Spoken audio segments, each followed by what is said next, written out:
So just where are all those cases against Trump going and where are they not?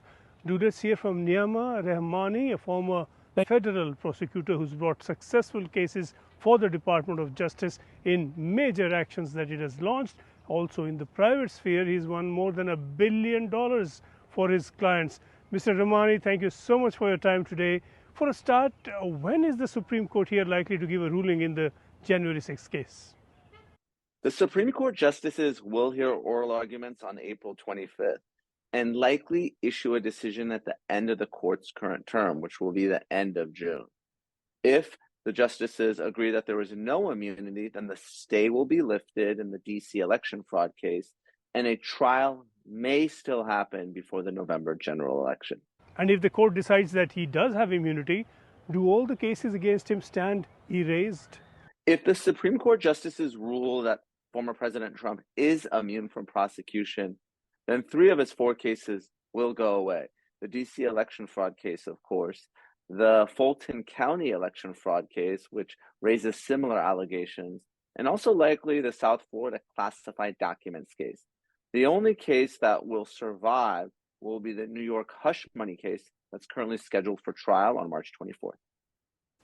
The case over allegations that Trump illegally took and kept classified documents has been proceeding on a particularly slow track.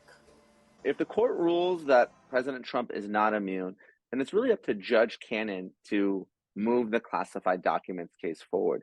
She has been moving the slowest of all the judges so far, and some of it is her schedule, but also because of some of the discovery and witness issues in that case. The Classified Information Procedures Act sets forth a very specific procedure for both the disclosure and admission of classified documents at trial, and the parties are still working through that, and there's no trial date set yet.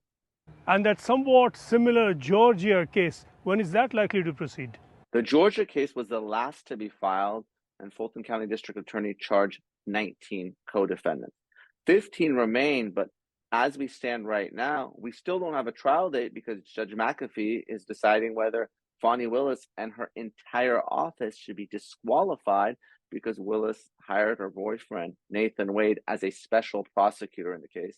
And the defense is arguing that there's a financial conflict of interest that requires disqualification. If the Supreme Court decides that Trump does not have immunity and he is in the meanwhile elected president, could the cases proceed against him after that? If the Supreme Court finds that President Trump is not immune and he wins re-election, all of his criminal problems go away. It's very well established that a sitting president can't be prosecuted. So the federal cases will certainly go away based on long-standing Department of Justice policy. But that same policy would also apply to the state prosecutions as well. So if Trump is elected and any cases are pending, state or federal, I expect them to be dismissed. So we are not looking at a situation where the president may have to take the option of pardoning himself.